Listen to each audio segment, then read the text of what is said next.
This is Chapter 10, 4th grade. It is titled The Perfect Day. He heard his dad start the pickup. Even though there was no job to go to, he left every morning early to look. Sometimes he just hung around all day at the unemployment office. On lucky days, he got picked up to unload furniture or do cleaning. Jess was awake. He might as well get up. He could milk and feed Miss Bessie and get that over with. He pulled on a t-shirt and overalls over the underwear that he slept in. "Where you going?" "Go back to sleep, Maybelle." "I can't. The rain makes too much noise." "Well, get up then." "Why are you so mean to me?" "Will you shut up, Maybelle? You'll have everyone in the whole house woke up with that big mouth of yours." Joyce Ann would have screamed, but Maybelle made a face. "Come on," he said. "I'm just going to milk Miss Bessie. Then maybe we can watch cartoons if we keep the sound real low." Maybelle was as scrawny as Brenda was fat. She stood a moment in the middle of the floor in her underwear, her skin white and goosebumpy. Her eyes were still drooped from sleep, and her pale brown hair stuck up all over her head like a squirrel's nest on a winter branch. "That's got to be the world's ugliest kid," he thought, looking her over with a genuine affection. She threw her jeans into his face. "I'm going to tell Mama." He threw the jeans back at her. "Tell Mama what?" "How you just stand there staring at me when I ain't got my clothes on." Lord, she thought he was enjoying it. "Yeah, well," he said, heading for the door, so she wouldn't throw anything else at him. "Pretty girl like you can't hardly help myself." He could hear her giggling as he crossed into the kitchen. The shed was filled with Miss Bessie's familiar smell. He clucked her gently over and set his stool at her flank and the pail beneath her speckled udder. The rain pounded the metal roof of the shed so that the plink of milk in the pail set up a counter rhythm. If only it would stop raining. He pressed his forehead against Miss Bessie's warm hide. He wondered idly if cows were ever scared. Really scared. He'd seen Miss Bessie jitter away from PT, but that was different. A yapping puppy at your heels is an immediate threat, but the difference between him and Miss Bessie was that when there was no PT in sight, she was perfectly content, sleepily chewing her cud. She wasn't staring down at the old Perkins place, wondering and worrying. She wasn't standing there on her tippy toes while anxiety ate holes through all her stomachs. He stroked his forehead across her flank and sighed. If there was still water in the creek come summer, he'd ask Leslie to teach him how to swim. "How's that?" he said to himself. "I'll just grab that old terror by the shoulders and shake the daylights out of it. Maybe I'll even learn scuba diving." He shuddered. He may not have been born with guts, but he didn't have to die without them. Hey, maybe you could go down to the medical college and get a gut transplant. "No, Doc, I got me a perfectly good heart. What I need is a gut transplant." "How about it?" He smiled. He'd have to tell Leslie about wanting a gut transplant. It was the kind of nonsense she'd appreciate. Of course. He broke the rhythm of the milking long enough to shove his hair out of his face. "Of course, what I really need is a brain transplant. I know Leslie. I know she's not going to bite my head off or make fun of me if I say I don't want to go across again until the creek's down. All I gotta do is say, 'Leslie, I don't want to go over there today.' Just like that. Easy as pie. 'Leslie, I don't want to go over there today.'" "How come?" "How come? Because, well, because I called you 3 times already." Maybelle was imitating Elia's prissiest manner. "Called me for what?" "Some lady wants you on the telephone. I had to get dressed to come get you." He never got phone calls. Leslie had called him exactly once, and Brenda had gone into such a song and dance with her about Jess's getting a call from his sweetheart that Leslie had decided it was simpler to come to the house and get him when she wanted to talk. "Sounds kind of like Miss Edmonds." It was Miss Edmonds. "Jess." Her voice flowed through the receiver. "Miserable weather, isn't it?" "Yes'm." He was scared to say more for fear she'd hear the shake. "Well, I was thinking of driving down to Washington, maybe go to the Smithsonian or the National Gallery. How would you like to keep me company?" He broke out in a cold sweat. "Jess." He licked his lips and shoved his hair off his face. "You still there, Jess?" Yes'm." He tried to get a deep breath so he could keep talking. "Would you like to go with me?" Lord. "Yes'm, yes'm." "Do you need to get permission?" she asked gently. Oh, yes, yes'm." He had somehow managed to twist himself up in the phone cord. Yes'm, just a minute." He untangled himself, put the phone down quietly, and tiptoed into his parents' room. His mother's back made a long hump under the cotton blanket. He shook her shoulder very gently. "Mama?" He was almost whispering. He wanted to ask her without really waking her up. She's likely to say no if he woke her up and thought about it. She jumped at the sound but relaxed again, not fully awake.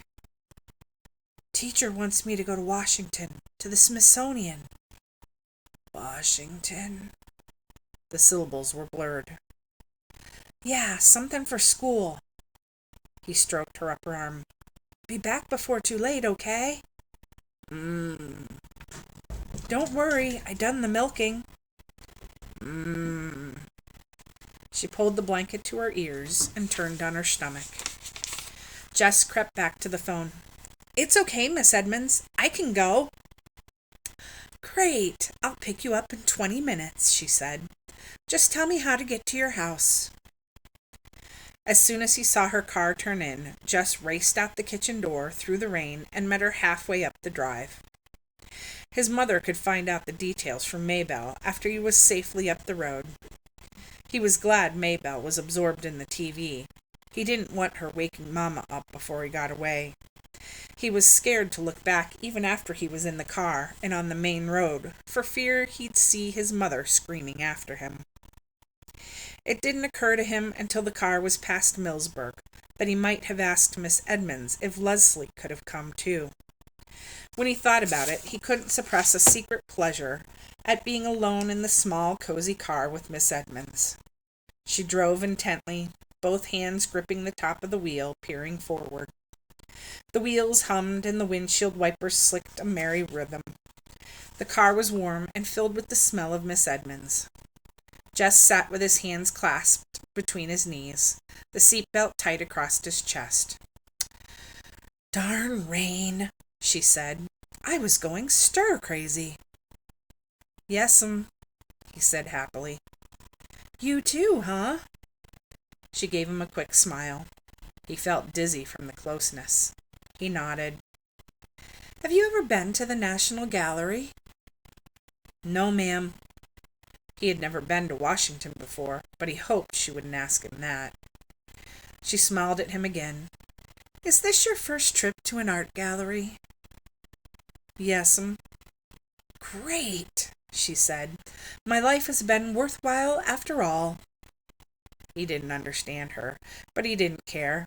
He knew she was happy to be with him, and that was enough to know. Even in the rain, he could make out the landmarks, looking surprisingly the way the books had pictured them. The Lee mansion high on the hill, the bridge, and twice around the circle so he could get a good look at Abraham Lincoln looking out across the city. The White House and the monument at the other end, the Capitol. Leslie had seen all these places 1,000,000 times.